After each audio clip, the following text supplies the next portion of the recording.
스타벅스 홈페이지에 게시됐던 이벤트 안내문입니다. 어제 오전 10시부터 탱크 시리즈 텀블러 판매를 위한 홍보 게시물을 올렸는데 탱크데이라는 문구 위아래로 5.18이라는 날짜가 특정에 달린 겁니다. 책상에 탁이라는 문구까지 더해졌는데 5.18 민주화운동 당시 계엄군의 탱크 진압과 함께 고 박종철 열사 고문치사 사건을 연상시킨다는 반응이 쏟아졌습니다. 1987년 당시 치안본부는 물고문으로 숨진 박종철 열사에 대해 책상을 탁 치니 억하고 죽었다고 밝힌 바 있습니다. 온라인에서는 5.18 민주화운동에 대한 명백한 조롱이라는 비판이 일었습니다. 의도성이 없을 수가 없었다고 생각이 들었어요. 이게 5.18이라는 것 자체가 굉장히 탱크랑 연상이 충분히 될 만한 문제라고 생각을 해서 책상에 탁이라는 문구 자체는 오해의 소지가 많이 담겨 있을 것 같고 좀 조심스러웠어야 하지 않나라는 생각이. 시민사회와 정치권에서도 종일 비판의 목소리가 이어졌고 광주 전남 추모연대는 스타벅스 코리아의 천박한 역사인식과 민주화 영역 모독을 강력히 규탄한다며 성명서를 냈습니다. 스타벅스 코리아 측은 결국 행사를 중단하고 대고객 사과문을 통해 향후 유사한 사례가 발생하지 않도록 하겠다고 해명했습니다. 신세계그룹 측은 자회사인 스타벅스 코리아 대표에 대해 어제 해임을 통보했다고 밝혔습니다. SBS 김규리입니다. 스타벅스는 지난해 말 음료 17잔을 구매한 고객에게 가습기와 담요, 다이어리 등을 증정했습니다. 다이어리도 받기도 했고 가습기도 받기도 했었어요. 아무래도 가습기가 자기 전에 이렇게 틀어놓고 자면 좋으니까. 그런데 지난 26일 고객으로부터 가습기에 불이 났다는 신고가 스타벅스에 접수됐습니다. 스타벅스가 증정품으로 나눠준 가습기입니다. 이 본체 뚜껑 안에 들어있는 배터리가 과열돼서 불이 난 것으로 추정됩니다. KC 인증을 받은 배터리였고 화재 당시 제품은 충전기가 꽂혀있지 않은 것으로 파악됐습니다. 스타벅스는 국가기술표준원에 사고를 보고하고 제품 공급처인 한일전기와 함께 정확한 원인을 조사하고 있으며 조사 결과와 무관하게 가습기 두 종류에 대해 자발적으로 리콜을 실시한다고 밝혔습니다. 또 해당 제품을 가진 고객에게는 즉시 사용을 멈춰달라고 당부했습니다. 고객 여러분께 심려를 끼쳐드린 점 사과드리며 고객 안전을 최우선으로 고려해 선제적으로 자발적 리콜을 결정하게 되었습니다. 리콜 대상은 지난해 10월 30일부터 12월 31일까지 증정된 39만 3천여 개입니다.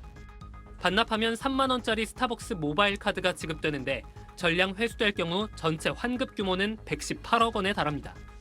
스타벅스는 시중에 비슷한 제품이 15,000원에서 2만 원 수준인 점을 고려해 보상액을 책정했다고 설명했습니다. 다음 달 2일부터 앱으로 택배 수거를 시작하고 매장 반납 방법은 다음 달 초에 안내할 예정입니다. 앞서 스타벅스는 지난 2022년에도 증정품 가방에서 발암 물질이 검출돼 대규모 리콜을 진행한 바 있습니다. SBS 최승훈입니다.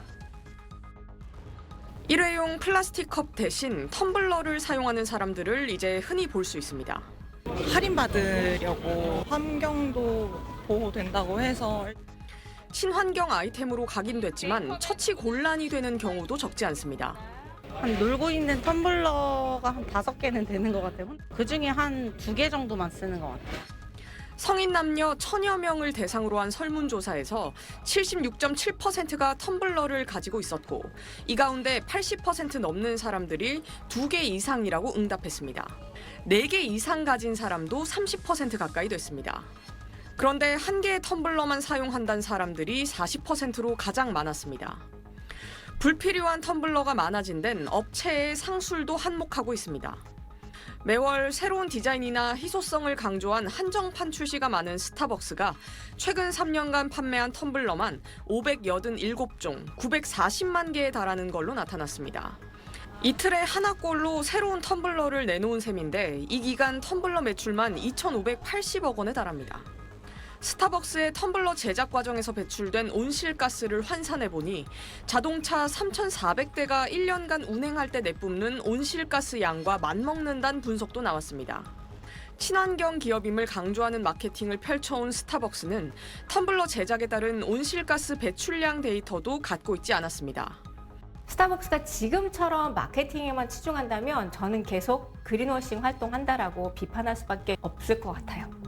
제로 웨이스트를 표방하는 미국 커피 체인 블루보틀은 30개 이내에 고정 디자인으로 텀블러를 만들어 판매하는 걸로 파악됐습니다.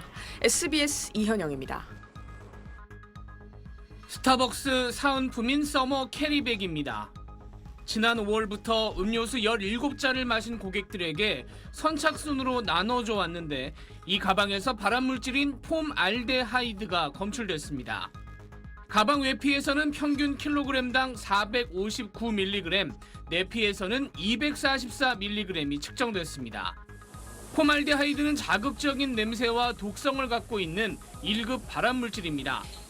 정부 기준으로는 속옷이나 옷같이 몸에 닿는 물건은 킬로그램당 75mg 이하, 코트나 모자 같은 겉옷류와 침구류는 300mg 이하로 검출돼야 하지만 가방은 기준이 따로 정해져 있지 않습니다. 스타벅스는 지난 11일에 자체 검사를 통해서 이런 사실을 확인하고도 일주일간 행사를 이어간 것으로 확인됐습니다. 스타벅스는 고객들에게 사과한다면서 문제의 제품을 새로운 사은품이나 3만 원 카드로 바꿔주겠다고 밝혔습니다. 산업부는 원인을 파악하기 위한 조사에 착수했고 전문가들의 검토를 거쳐서 필요한 안전 조치를 내리겠다고 밝혔습니다. SBS 김범주입니다.